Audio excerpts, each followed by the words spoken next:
Hello everyone. सबसे पहले revise करते हैं लास्ट वीडियो के क्वेश्चंस। क्वेश्चन नंबर 1 था, कौन सा भारतीय राज्य वारंगल चपाता मिर्च से जुड़ा है, जिसे टमाटर मिर्च के नाम से भी जाना जाता है, जिसे हाल ही में जीआई टैग मिला है।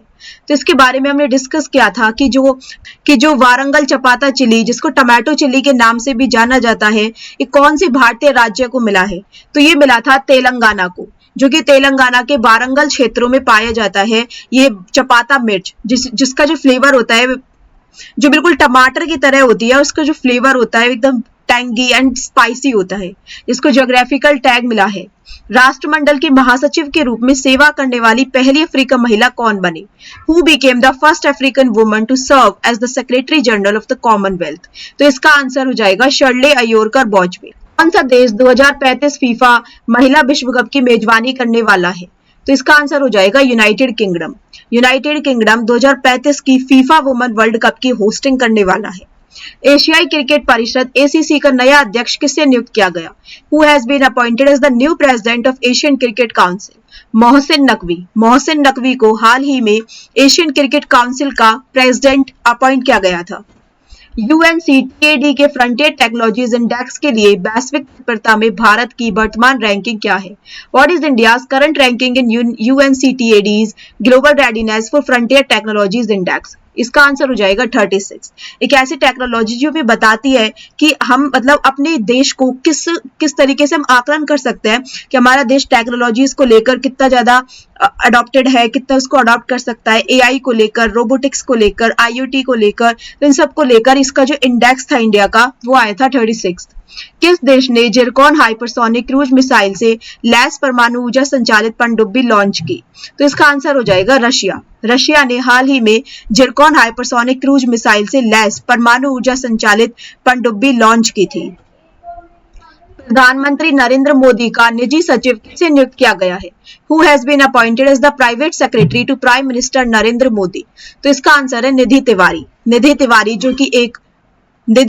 जो कि 2001 बैच के आईएएस ऑफिसर हैं, उन्हें प्राइम मिनिस्टर नरेंद्र मोदी की प्राइवेट सेक्रेटरी के रूप में अपॉइंट किया गया है।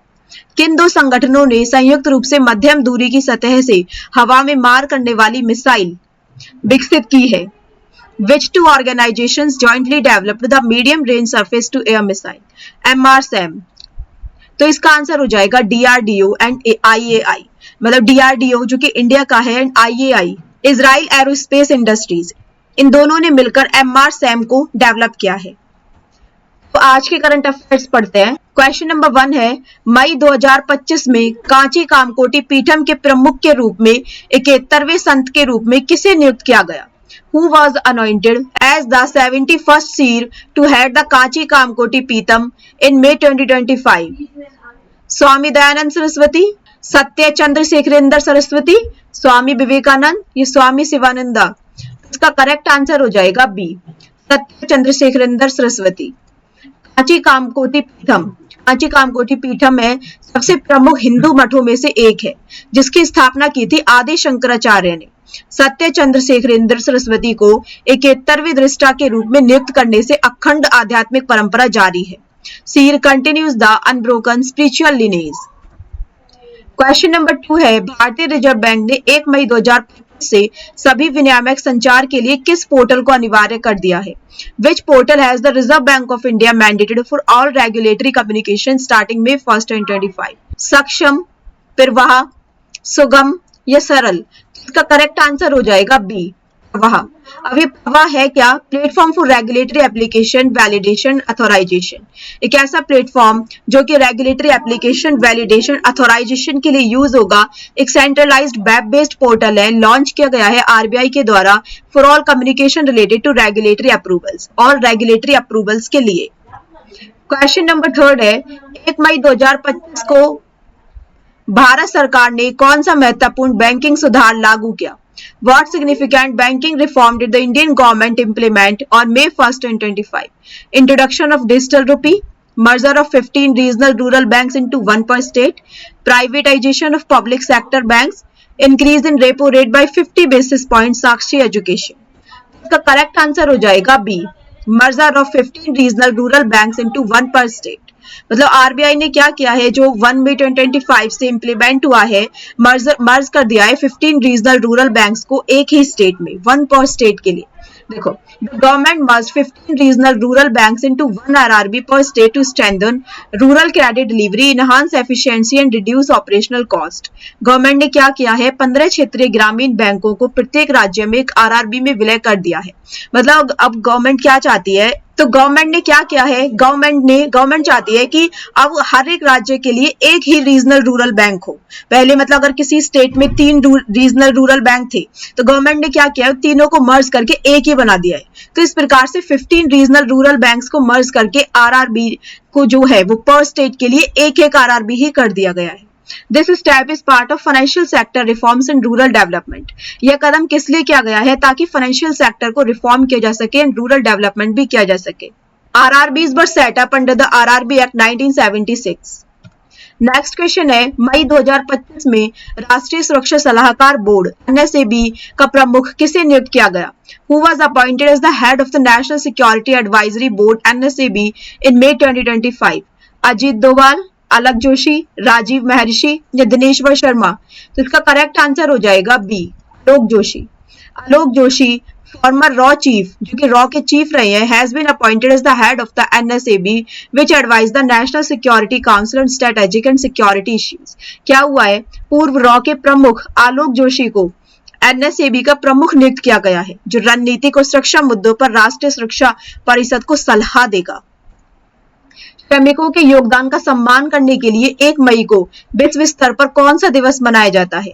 Which day is observed globally on May 1 to honor workers' contribution? International workers day, world labour appreciation day, global employment day या इंटरनेशनल ट्रेड यूनियन डे? तो इसका करेक्ट आंसर हो जाएगा ए, इंटरनेशनल वर्कर्स डे बनाया जाता है May 1 को।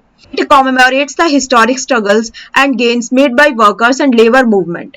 यह जो दिन है, ये श्रमिकों और श्रमिक आंदोलन द्वारा दिए गए उनके ऐतिहासिक संघर्षों और उपलब्धियों को स्मरण कराता है।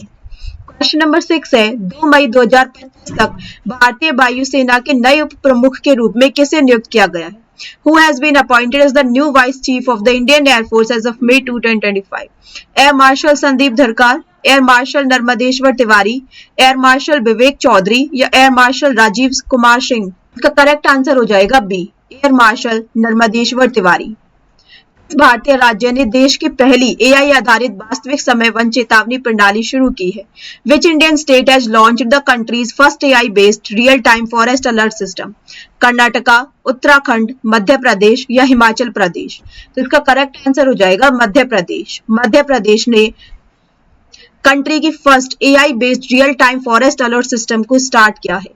मध्य प्रदेश, जिसे टाइगर स्टेट ऑफ इंडिया के नाम से भी जाना जाता है, has launched an AI based real time forest alert system to detect forest fires and illegal activities. उसने क्या किया है, उसने एक ऐसा फॉरेस्ट अलर्ट सिस्टम को AI बेस्ड लॉन्च किया है जो कि डिटेक्ट करेगा अगर फॉरेस्ट में कहीं भी फायर होती है या फिर कोई भी इलीगल एक्टिविटी होती है, जो कि हेल्प करेगा फॉरेस्ट के कंजर्वेशन के लिए। अप्रैल 2025 में किस भारतीय राज्य को रिंदिया रेशम और खासी हथकरघा के लिए GI टैग प्राप्त हुआ? Which Indian state received GI tags for Ryndia silk and Khasi handloom in April 2025? Assam, Manipur, Meghalaya या नागालैंड? इसका करेक्ट आंसर हो जाएगा Meghalaya. GI tag protect unique regional products, मतलब अभी जो ये Ryndia silk and Khasi handloom को जो ये GI टैग मिला है, इस GI टैग से काफी ज्यादा बेनिफिट्स होते हैं। GI टैग इस बात को इंडिकेट करते हैं कि किसी स्पेसिफिक ज्योग्राफिकल लोकेशन पर ही प्रोड्यूस हो सकते हैं, और जो प्रोटेक्ट करता है unique regional products under the geographical indications of goods act 1999 के अंडर।